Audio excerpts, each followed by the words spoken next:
പാർട്ടിയുടെ തൃശൂർ ജില്ലാ ഘടകം ഇത്തരത്തിലുള്ള ഒരു സമരപരിപാടി ഈ പോലീസ് DIG ഓഫീസിലേക്ക് നടത്താനുള്ള കാരണത്തെ കുറിച്ച് നമുക്കെല്ലാവർക്കും അറിവുള്ളതാണ്. ഈ തൃശൂരിലെ പോലീസ് മര്യാദകളുടെ സകല സീമകളെയും ലംഘിച്ചുകൊണ്ട് എല്ലാ പോലീസുകാരും മോശമാണെന്ന അഭിപ്രായം ഭാരതീയ ജനതാ പാർട്ടിക്കില്ല. പോലീസിൽ നല്ലവരായ മാന്യതയുള്ള ഉദ്യോഗസ്ഥരുണ്ട്. പക്ഷേ അതുപോലെ തന്നെ CPM-ന്റെ ചില വാലാട്ടിപ്പട്ടികളും പോലീസ് സേനയിലുണ്ട്. ആ വാലാട്ടിപ്പട്ടികൾ കുറെയാണ് അനീഷ് കുമാറിന് എടുത്ത കേസ്. ഒരു പട്ടികയായി മാത്രമേ ഞങ്ങൾ അതിനെ കണ്ടിട്ടുള്ളൂ. പ്രിയപ്പെട്ടവരെ, പോലീസിന് അനീഷ് കുമാറിനെ കുറിച്ച് അറിയില്ലെങ്കിൽ ആ ചരിത്രം ഞാൻ ഓർമ്മിപ്പിക്കാം. എല്ലാ പോലീസുകാരോടുമല്ല, എടുത്തു പറയുക, ആ കാക്കിക്കുള്ളില് സഖാക്കളെ കാണുമ്പോ മൂത്രമൊഴിക്കുന്ന, സഖാക്കളെ കാണുമ്പോ എഴുന്നേറ്റ് നിന്ന് സെലൂട്ട് അടിക്കുന്ന, നട്ടലില്ലാത്ത കാക്കിയിട്ട്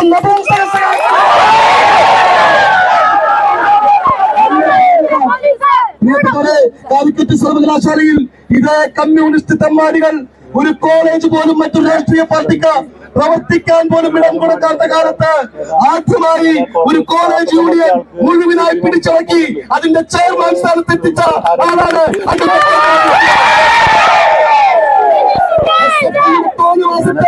നെഞ്ചുറപ്പുകൊണ്ട് തലയൂത്തിൽ നേരിട്ട് തൃശൂർ ഗവൺമെന്റ് ലോ കോളേജിൽ സ്റ്റുഡന്റ് സെലിക്ടറായി ജയിച്ചു കയറിയ ആളാണ് അഡ്വക്കേറ്റ് K. അനീഷ് കുമാർ. കേരളത്തിൽ ആദ്യമായി താമരയടയാളത്തിൽ ഒരു സ്ഥാനാർത്ഥിയെ ലോകസഭാ മണ്ഡലത്തിൽ നിന്നും ജയിപ്പിക്കാൻ ഞങ്ങളുടെ മുമ്പിൽ നിന്ന് നയിച്ചത്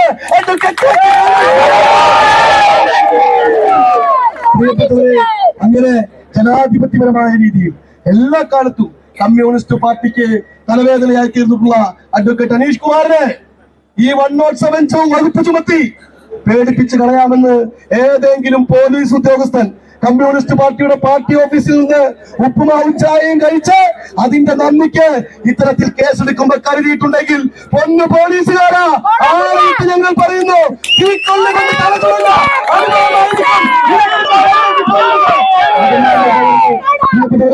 നമ്മളെല്ലാവരും കേൾക്കാൻ കാത്തിരിക്കുന്ന നമ്മുടെ സംസ്ഥാന ജനറൽ സെക്രട്ടറി, ഈ മാർച്ചിന്റെ ഉദ്ഘാടകൻ ശ്രീ MT രമേശേട്ടൻ ഇവിടെ എത്തിച്ചേർന്നിട്ടുണ്ട്. അദ്ദേഹത്തെ ഈ മാർച്ചിനെ അഭിസംബോധന ചെയ്ത് സംസാരിക്കുവാൻ ഊഷ്മളമായി സ്വാഗതം ചെയ്തുകൊണ്ട് നിർത്തുന്നു. ജയ്പർ.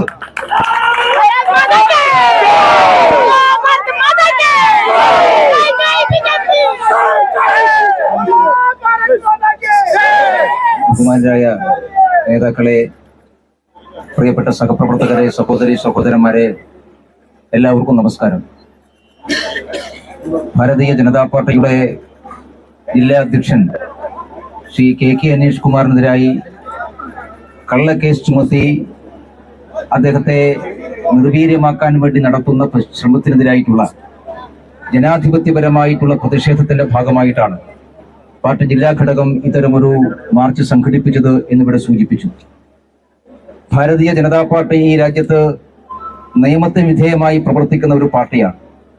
ജനാധിപത്യ രീതിയിൽ പ്രവർത്തിക്കുന്ന പാർട്ടിയാണ്. നിയമം അനുശാസിക്കുന്ന എല്ലാ മര്യാദകളെയും പാലിച്ചുകൊണ്ട് മാത്രമേ നാം രാഷ്ട്രീയ പ്രവർത്തനം നടത്താറുള്ളൂ. അങ്ങനെ നിയമത്തിന് കീഴിൽ നിന്നുകൊണ്ട്, നിയമത്തെ അംഗീകരിച്ചുകൊണ്ട്, നിയമത്തെ പാലിച്ചുകൊണ്ട് രാഷ്ട്രീയ പ്രവർത്തനം നടത്തുന്ന ഒരു പാർട്ടി നേതാക്കന്മാർക്കെതിരായി, അതിന്റെ ജില്ലാ അധ്യക്ഷനെതിരായിട്ട് പോലീസ് തന്നെ കള്ളക്കേസെടുക്കുക എന്നുള്ളത് ഏത് യുക്തിയുടെ അടിസ്ഥാനത്തിലാണ് എന്ന് പോലീസ് ഉദ്യോഗസ്ഥന്മാർ വിശദീകരിക്കേണ്ടതാണ്. എന്താണ് നിങ്ങൾ അതിനെ പ്രേരിപ്പിച്ച വികാരം? സാധാരണ 107 കേസെടുക്കണമെങ്കിൽ അതിനെന്തെങ്കിലും കാരണമുണ്ടാവണം. അങ്ങനെ എന്തെങ്കിലും കാരണം പറയാൻ ഈ പോലീസ് ഉദ്യോഗസ്ഥന്മാരെ കയ്യിലുണ്ടോ? K. അനീഷ് കുമാർ എന്ന BJPയുടെ ജില്ലാ പ്രസിഡന്റ് ഏതെങ്കിലും ക്രിമിനൽ കേസിൽ പ്രതിയാണോ? രാഷ്ട്രീയ സമരങ്ങൾ പ്രതിയായിട്ടുണ്ട്. ഈ കേരളത്തിൽ ഇടതുപക്ഷ മുന്നണിയുടെ ജനവിരുദ്ധ നയങ്ങൾക്കെതിരായി BJP നടത്തിയിട്ടുള്ള നിരവധി രാഷ്ട്രീയ പ്രക്ഷോഭങ്ങളുണ്ട്. ആ രാഷ്ട്രീയ പ്രക്ഷോഭങ്ങൾ പ്രതിയായിട്ടുണ്ടാകും. അത് അനീഷ് കുമാർ മാത്രമല്ല, കേരളത്തിലെ 10,000-കണക്കിന് പാർട്ടി പ്രവർത്തകന്മാരും നേതാക്കന്മാരും എല്ലാം അത്തരം കേസിൽ പ്രതിയായിട്ടുണ്ട്. അതല്ലാതെ ഏതെങ്കിലും ഒരു ക്രിമിനൽ കേസിൽ അനീഷ് കുമാർ പ്രതിയാണ് എന്ന് തൃശൂർ ജില്ലയിലെ പോലീസ് ഉദ്യോഗസ്ഥർക്ക് പറയാൻ സാധിക്കുമോ? നിങ്ങൾ ഏതെങ്കിലും ഒരു കേസ് അങ്ങനെ അദ്ദേഹത്തിനായിട്ട് ചുമത്തിയിട്ടുണ്ടോ? പിന്നെ എന്തടിസ്ഥാനത്തിലാണ് ഇങ്ങനെ ഒരു കേസെടുക്കാൻ തൃശൂരിലെ പോലീസുകാർ തയ്യാറായത് എന്ന ചോദ്യമാണ് ഞങ്ങൾക്ക് മുമ്പാകെ വെക്കാനുള്ളത്. ആ ചോദ്യത്തിന് പോലീസ് ഉത്തരം പറഞ്ഞേ പറ്റുള്ളൂ. എന്തിനാണ് ജനാധിപത്യ രീതിയിൽ പ്രവർത്തിക്കുന്ന ഒരു രാഷ്ട്രീയ പാർട്ടിയുടെ നേതാവിനെതിരായി കള്ളക്കേസെടുക്കാൻ പോലീസുകാർ തയ്യാറായത്? ക്രമവിരുദ്ധമായി, നിയമവിരുദ്ധമായി വകുപ്പ് ചുമത്തിക്കൊണ്ട് കേസെടുക്കാൻ എന്തിന് തയ്യാറായി എന്ന ചോദ്യം ആവർത്തിച്ച് പോലീസ് ഉദ്യോഗസ്ഥന്മാരോട് ചോദിക്കാൻ ഞങ്ങൾ ആഗ്രഹിക്കുന്നു. അതിന് നിങ്ങൾ ഉത്തരം പറഞ്ഞേ മതിയാകൂ. അതിന് ഉത്തരം പറയാതെ പോകാൻ നിങ്ങൾക്ക് സാധിക്കും എന്ന് വിചാരിക്കണ്ട. ഞങ്ങൾക്ക് എല്ലാ വഴികളുമുണ്ട്.